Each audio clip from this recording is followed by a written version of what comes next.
Assalamualaikum warahmatullahi wabarakatuh. Berjumpa kembali di channel YouTube Jahe Emprit. Masih di buku Tuhan Tidak Perlu Dibela, Abdurrahman Wahid. Mereka lalu membuat surau.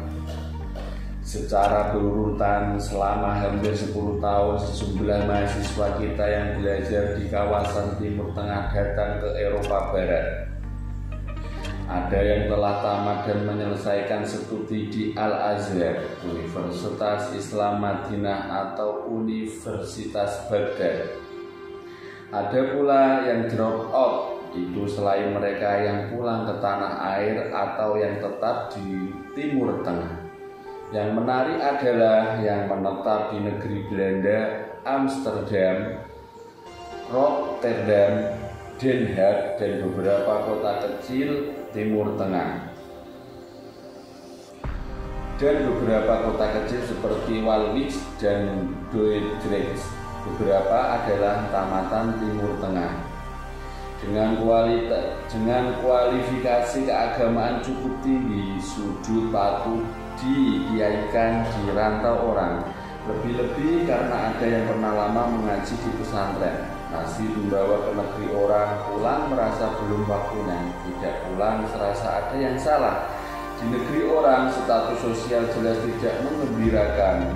Penghargaan profesional terhadap kebolehan mereka praktis tidak ada. Siapa akan menghargai sarjana fakultas Usuluddin yang bekerja di perusahaan asuransi? Apa arti seorang sarjana muda syariah bagi pabrik plastik? Tidak ada promosi vertikal apapun bagi mereka yang kalau bisa diterima menjadi lokal staff di perwakilan kita sendiri. Minimal masih bisa untuk kebolehan. Di era oleh rutin pekerjaan tanpa perubahan selama bertahun-tahun, paling-paling hanya untuk mobilitas horizontal kalau pindah kerja.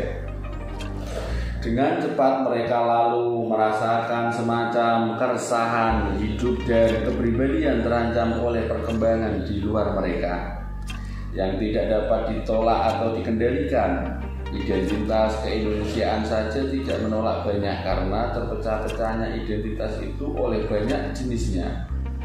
Pemunculan warga Maluku Selatan sebagai persoalan bangsa Belanda, berkeliarannya kaum kiri Melayu yang bermarkas di Leiden dan Amsterdam, serta lalu lalangnya kaum kaya baru kita yang berhasil mengenyam nikmat pembangunan nasional melalui jembatan resmi atau usaha patungan dengan pihak luar negeri. Dalam difahami kalau kemudian identitas yang diambil adalah perjuangan Islam. Kata mentereng untuk kerja dakwah di kampung orang, kiprah yang sesuai dengan banyak hal, terutama kebutuhan menemukan arti diri sendiri di tengah kehidupan masyarakat modern pasca industri. Tempat manusia makin lama makin terasing satu dari yang lain. Kiprah mengembangkan agama di tanah orang berarti juga menyamakan langkah kehidupan dengan saudara-saudara semasa aktivis di tanah kelahiran sebagai perpanjang nasionalitas kuat yang mereka bawa dari tanah air terdahulu. Semangat keagamaan mereka tidak lain varian baru dari rasa keindonesiaan yang sulit dicari itu, yang tentunya tidak kalah dari varian-varian lain. Semangat kerakyatan kaum kiri yang terdapat di Leiden dan Amsterdam. Penonjolan kewirausahaan yang diragukan para pengusaha yang singgah di negeri sedaun kelot itu. Keangkeran para pejabat yang tinggi yang datang dengan bahan-bahan briefing dan negosiasi mereka, dan sikap masa bodoh para pejabat kedutaan besar kita sendiri. Dan mereka segera mekar melalui perkawinan dan juga datangnya orang-orang lain yang tidak pernah ke Timur Tengah. Begitulah Kelompok yang terdiri dari belasan keluarga itu melepaskan diri dari rutin pekerjaan dan mencari arti diri masing-masing dalam bekerja. Menghidupkan agama secara sadar dimulai dari kebersamaan mencari identitas diri.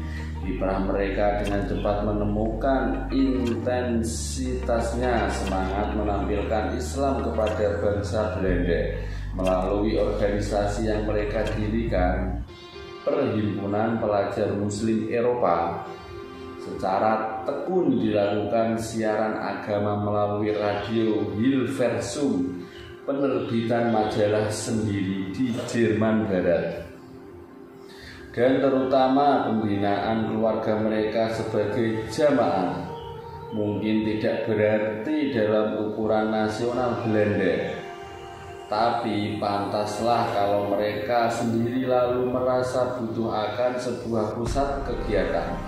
Tidak ada yang membantu, bahkan yang peduli. Segudang hambatan administratif harus dihadapi, mengingat sulitnya membuat sesuatu yang tidak normal di negeri yang sudah begitu keranjingan keteraturan.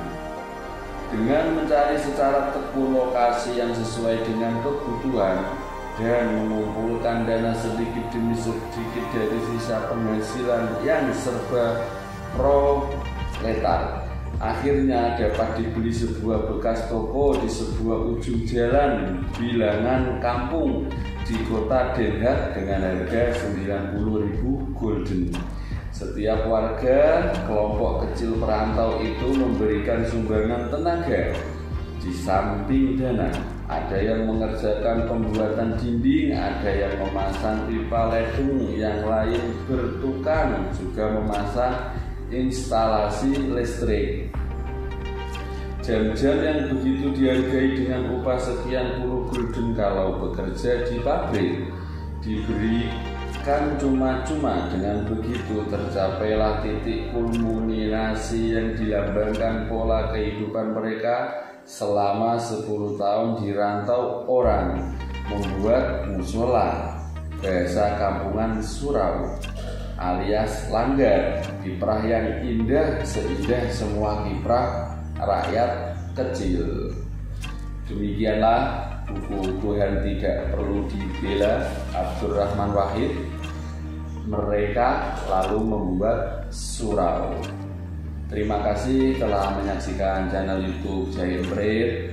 Jangan lupa subscribe, like, komen, dan juga share videonya. Assalamualaikum warahmatullahi wabarakatuh.